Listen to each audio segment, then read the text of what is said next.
নমস্কার বন্ধুরা, আজকে রান্না করছি দুধ শুক্তো। এই জন্য আমি কড়াইতে সরষের তেল গরম করে এতে তোমার বেগুন এবং করলা ভেজে নিয়েছি। এরপর আমি কেটে রেখেছি সজনে ডাঁটা, আলু, গাজর, কাঁচকলা কেটে রেখেছি। এবার কড়াইতে তেল গরম করে সামান্য বড়ি দিয়ে বড়িগুলিকে ভেজে তুলে নেব।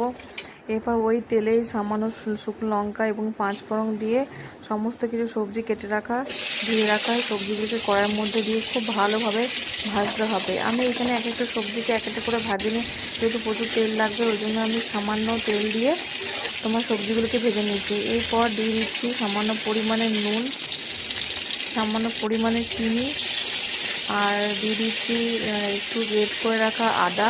আমি এখানে সরষে পোস্ত ব্যবহার করছি না, এখানে আমি শুধু আদা বাটা, আর আমি এখানে সামান্য পরিমাণে তোমার হাফ কাপ মতন দুধ দিচ্ছি। এবার দুধ দিয়ে খুব ভালোভাবে নেড়ে চেড়ে নিতে হবে। এরপর নেড়ে চেড়ে নেবার পর আমি এখানে জল দিয়ে দেবো এবং ঘি আর রাঁধুনি দিয়ে আমি নামিয়ে পরিবেশন করব দুধ শুক্তো।